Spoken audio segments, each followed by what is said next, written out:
খামারে কি নতুন খুশির খবর আছে সেটা আপনাদের এই ভিডিওর মাধ্যমে জানাবো। কেউ স্কিপ না করে পুরো ভিডিওটা দেখুন।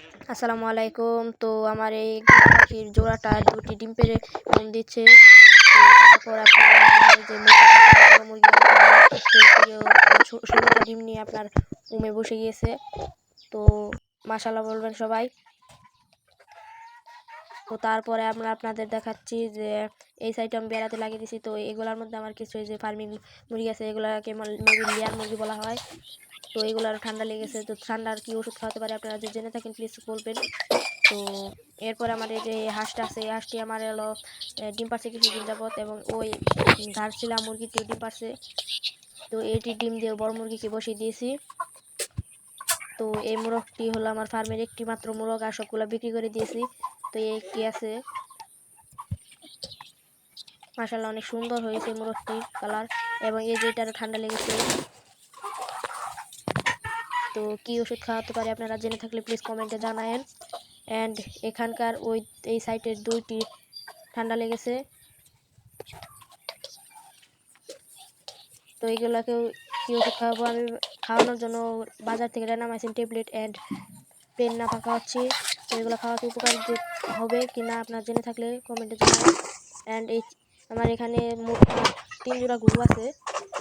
তো এখান থেকে আমি বের হই। তো আপনাদের এই হাঁসে যে ডিম পেড়েছে সেটা আপনাদের দেখাবো। এখানে কোয়েল পাখিও আছে, আমার কোয়েল পাখি 3 জোড়া আছে। একটি মারা গিয়েছিল, সেটা আপনার একটি ভিডিওর মাধ্যমে জানিয়েছিলাম। তো এখানে সাদা 2টা আছে আর সবগুলো কালো। তো চলুন আপনাদের দেখাই আর কি পোষা আছে। এই চীনা হাঁসটি ডিম না পারার কারণ কি আপনারা যদি জেনে থাকেন প্লিজ জানাইন।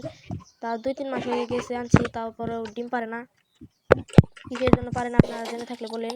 এই টুপিওয়ালা মুরগিটাও ডিম পারছিল, মাথায় টোপালা। এই হাঁসটার ডিম আপনাদের দেখাবো।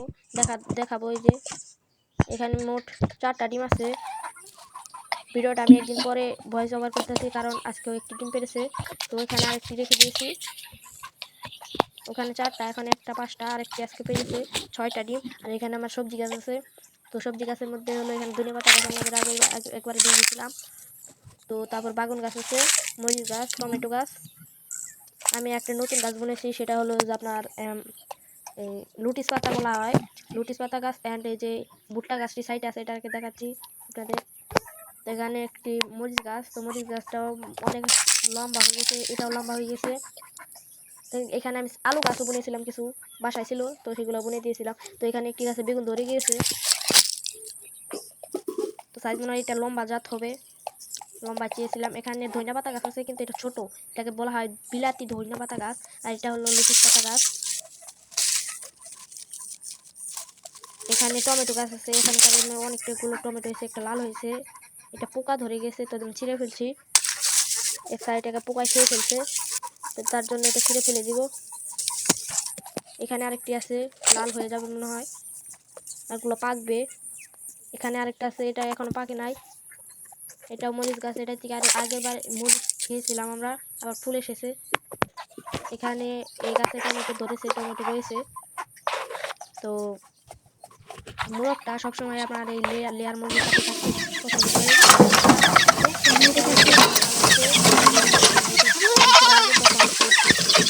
এই মোর সাইডে যে মুরগিগুলো ছিল সেই মুরগির সাথে খেলা করে। তো এখানে আমার কিছু বাচ্চা ছিল।